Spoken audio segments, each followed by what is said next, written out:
Apa itu injeksi intramuskular? Intramuskuler yaitu injeksi ke dalam otot tubuh. Injeksi ini diabsorpsi lebih cepat daripada injeksi subkutaneus karena suplai darah yang lebih besar ke otot tubuh.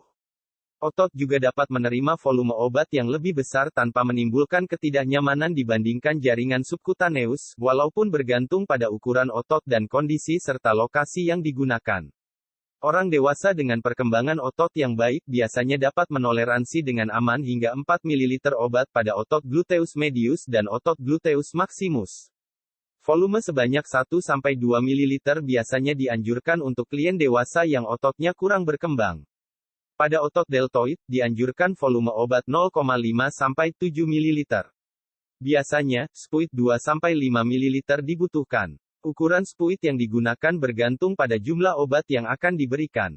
Jarum intramuskular kemasan standar memiliki panjang 1,5 inci. Beberapa faktor yang menentukan ukuran dan panjang jarum yang akan digunakan adalah otot, tipe larutan obat, jumlah jaringan adiposa yang menutup otot dan usia klien.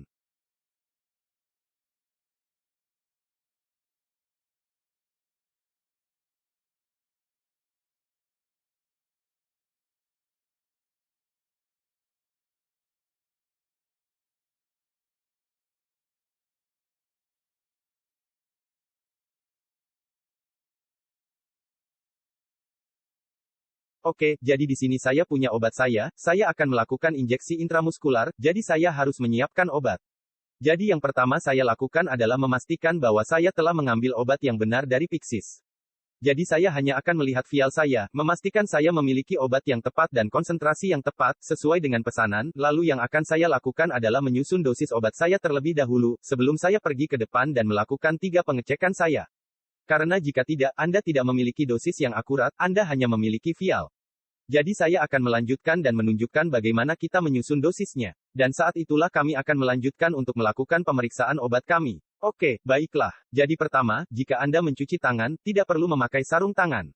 Tetapi jika Anda menginginkannya, Anda dapat memastikan bahwa Anda memiliki ruang yang bersih untuk melakukan persiapan pengobatan Anda. Jadi pertama-tama, saya harus memilih jarum suntik yang tepat. Jadi seperti yang Anda lihat di sini, kami memiliki jarum suntik 3 ml. Dan jika Anda dapat menemukannya di sini, Anda tahu, itu memberitahu Anda di sana bahwa itu adalah 3 ml, tidak ada jarum di atasnya, yang baik-baik saja, karena kami ingin memastikan kami memiliki jarum yang tepat untuk melakukan injeksi ini akan masuk ke deltoid. Jadi panjang jarum saya harus kira-kira 0,5 inci hingga 2 inci, tergantung pada orangnya apakah mereka kurus, atau apakah mereka sangat Anda tahu, memiliki banyak otot atau lemak. Kami bahkan bisa menggunakan 5/8 jika kami perlu sedikit di atas 0,5 inci. Baiklah, jadi ini jarum suntik saya dan Anda ingin memastikan bahwa Anda membukanya dan menjaganya tetap steril. Jadi pada dasarnya, yang harus Anda lakukan hanyalah membukanya dan tidak menyentuh apapun di sana. Anda dapat menyentuh plunger, tetapi Anda tidak ingin menyentuh apapun. Dan pertama-tama saya akan menggunakan jarum tumpul, yang berarti tidak ada benda tajam di ujung jarum ini akan membantu saya menarik obat dari vial. Dan kemudian saya akan memindahkannya ke jarum sebenarnya yang akan saya gunakan pada pasien yang mencegah jarum menjadi tumpul, jarum yang akan saya suntikkan pada pasien. Jadi yang bisa kita lakukan adalah membuka yang ini, memastikan Anda menjaga lubang jarum tumpul tetap steril. Dan kemudian Anda akan melanjutkan dan Anda akan mengambil jarum suntik 3 ml Anda yang sesuai karena saya akan memberikannya ke ml, yang ini memiliki tutup di atasnya. Jadi Anda bisa melepas tutupnya dan membuangnya begitu saja. Dan kemudian Anda dapat melanjutkan dan memasang sekrup pada jarum pengisi tumpul Anda. Oke, jadi selanjutnya, saya akan melanjutkan dan menyiapkan dosis obat saya. Jadi sekali lagi, saya hanya akan memeriksa ulang, memastikan saya memiliki obat yang tepat dan saya memberi pasien jumlah yang tepat. Jadi saya akan memberi pasien ini 4 mg dan itu dalam konsentrasi 2 ml. Jadi kita akan pergi ke depan dan membuka itu. Dan praktik terbaik Anda ingin menggosok bagian atas botol dengan hati-hati. Setelah itu selesai, Anda akan melanjutkan dan membiarkannya mengering. Dan sekarang setelah saya tahu bahwa saya akan memberikan beberapa ml obat, saya akan melanjutkan dan mengambil udara saya akan memasukkan udara terlebih dahulu. Jadi Anda akan mengambil 2 ml udara yang sama dengan jumlah volume yang akan saya berikan kepada pasien dan ketika Anda membacanya, Anda ingin membaca garis hitam atas. Jadi kita berada di 2 ml. Oke, jadi sekarang saya akan melanjutkan dan itu kering, jadi saya bisa menyiapkan obat saya terlebih dahulu.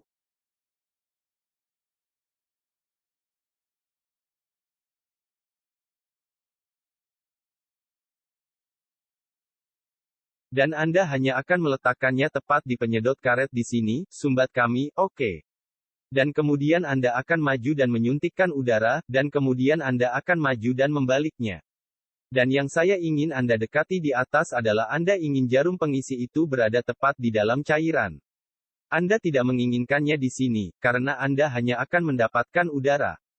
Jadi, pastikan Anda menurunkannya. Dan udara yang Anda masukkan ke sana menciptakan tekanan negatif. Jadi seringkali itu hanya akan terisi dengan sendirinya. Tetapi pastikan saat mengisi, Anda menurunkan jarum itu lebih jauh sehingga Anda menyimpannya di dalam cairan sehingga Anda mendapatkan jumlah yang tepat.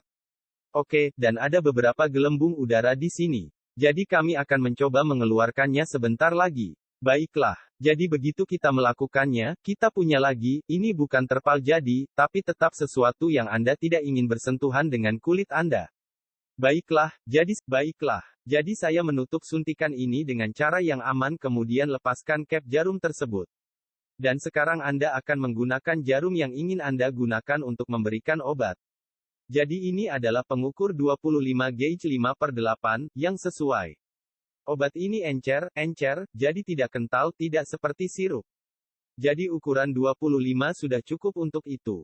Baiklah, jadi saya akan pergi ke pasien dan membuka ini. Jika saya bisa, di sana kita pergi. Sekali lagi, pastikan Anda menjaganya tetap steril, di mana Anda akan memasang jarum suntik, Anda memutarnya dan Anda siap menggunakannya saat Anda masuk ke kamar pasien. Pastikan Anda ketika Anda melakukan pemeriksaan Anda, sekarang Anda telah menyusun dosis dan Anda akan membutuhkan botol dengan Anda juga saat Anda memulai 3 pemeriksaan Anda sehingga kami tahu obat apa yang kami miliki. Dan Anda juga ingin memberi label pada jarum suntik Anda dengan dosis obat pasien, jumlah cairan dan inisial Anda hanya karena praktik terbaik untuk memberi label. Baiklah, jadi sekarang ketika saya sudah siap untuk masuk ke kamar pasien, saya akan melanjutkan untuk melakukannya setelah saya melakukan 2 pemeriksaan pertama saya. Halo, hai Sylvia, nama saya Mary. Saya seorang perawat mahasiswa dari CVTC Technical College dan saya di sini untuk mengelola Anda Sofran. Saya mengerti bahwa Anda merasa sedikit mual. Ya, oke, ya itu bisa menjadi perasaan yang kasar. Benar, oke, jadi apakah Anda ingin saya memanggil Anda Sylvia, atau Anda lebih suka nama lain? Oke, mungkin periksa band nama Anda. Baiklah, nama lengkap dan tanggal lahir, silakan. Sylvia Vasquez, 130-1966. Luar biasa, apakah Anda memiliki alergi terhadap obat apapun yang harus saya waspadai?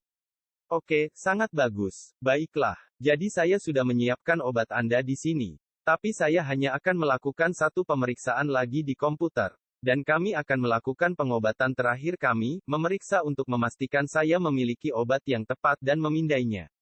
Jadi Anda bisa membicarakannya. Dan ketika saya selesai melakukan itu, maka saya siap untuk melanjutkan. Baiklah, jadi saya akan memberikan obat Anda sekarang. Dan kami akan memberikannya di deltoid kiri Anda di sana. Oke, jadi ketika kita melakukan itu, kita harus menemukan situs yang tepat. Jadi Anda akan menemukan proses akromion, yang ada di sini, semacam tulang keras yang tepat di atas humerus di sini. Dan Anda akan melanjutkan dan Anda akan mengambil sekitar 3 jari dengan lebar 3 hingga 4 jari di bawahnya. Jadi praktis, disitulah saya akan diberikan obatnya. Jika Anda memiliki jari yang besar, mungkin hanya perlu jika Anda memiliki jari yang sangat kecil, bahkan mungkin perlu hingga 4. Tapi tahukah Anda kira-kira sejauh itu dari proses akromion? Oke, dan jika Anda dapat membayangkan deltoid sebagai semacam segitiga terbalik, kami ingin mempersiapkan otot deltoid di kepala. Oke, sangat bagus. Baiklah, jadi aku hanya akan mencuci tangan. Sekali lagi, sebelum saya memakai sarung tangan saya merekomendasikan sarung tangan, karena terkadang pasien bisa berdarah setelahnya. Sebaiknya Anda membawa kain kasa, atau bantalan alkohol sesudahnya, untuk berjaga-jaga jika mereka berdarah dan juga perban. Baiklah, oke, jadi kita bisa melanjutkan, dan kita hanya akan membersihkan area itu. Anda bisa meletakkannya di sana, atau saya bisa menunjukkan cara melakukannya. Saya akan menunjukkan cara melakukannya. Jadi kita tahu bahwa itu akan siap untuk berlatih di sini. Jadi Anda akan pergi ke gerakan melingkar. Oke, jangan lakukan sekitar 10 hingga 15 detik, Anda ingin mengeringkannya. Baiklah, jadi kita bisa melanjutkan dan meletakkannya di sana. Dan aku hanya akan berpura-pura lagi bahwa melakukan ini. Oke, jadi sekarang Anda memiliki jarum dan Anda siap untuk menyuntikkan obat. Kami akan melakukan Z-Track, yang harus Anda tarik kulitnya dari lokasi saat Anda memberikannya. Jadi saya akan melepas bagian atasnya sehingga Anda dapat melihat bahwa Anda memiliki jarum dan Anda tahu bahwa Anda memiliki keamanan di sini yang akan kita gunakan setelah kita selesai. Pastikan Anda tahu di mana bevel berada. Dan Anda akan memegangnya seperti dart. Dan kemudian Anda akan melanjutkan dan menyuntikkan seperti yang diinstruksikan. Kami tidak akan meminta darah, karena itu bukan praktik terbaik. Baiklah, jadi jika saya memberinya Z-Track, Anda ingin menarik kulitnya kembali. Jadi Anda ingin memperbesar ini, tarik kulit ke belakang dengan satu tangan. Oke, atau jika Anda melakukan ini, Anda ingin menariknya kembali, tahan di sana. Oke, dan kemudian Anda akan pergi ke depan dan Anda akan menembak seperti anak panah, Anda akan merasakan tusukan kecil, oke. Jadi Anda akan melakukan itu. Dan Anda akan terus menahan kulitnya. Dan kemudian Anda akan melanjutkan dan mendongkrak dengan baik dan mantap, tidak terlalu lambat, tetapi dengan kecepatan yang stabil. Baiklah, dan kemudian Anda akan melanjutkan, dan Anda akan terus menahan selama 1 detik hanya untuk memastikan semua obat masuk. Dan kemudian Anda akan melakukannya. Saya tidak ingat, berhenti sejenak. Saya pikir Anda hanya berhenti sebentar. Ya, oke, sekarang kita akan mencabut dan membiarkan kulit kita kembali ke tempat suntikan untuk menyimpan obat dan saya benar-benar menggunakan keselamatan saya, yang ingin Anda lakukan segera, dan benda tajam apapun yang mungkin Anda miliki, Anda ingin dimasukkan ke dalam wadah benda tajam. Oke, sekarang saya akan pergi ke depan dan melepas sarung tangan saya.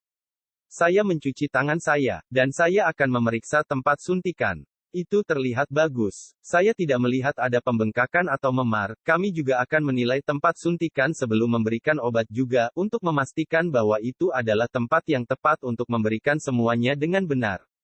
Jadi setelah saya selesai, saya mencuci tangan saya. Apakah semuanya baik-baik saja? Apakah itu bahan bakar? Oke, bagus. Jadi saya akan menilai kembali untuk melihat apakah mual itu membaik. Saya akan kembali sekitar 15 menit atau lebih untuk memeriksa apakah sebelum waktu itu Anda membutuhkan sesuatu atau Anda merasa lebih buruk, beritahu saya. Oke, bisa membunyikan bel? Terima kasih. Baiklah.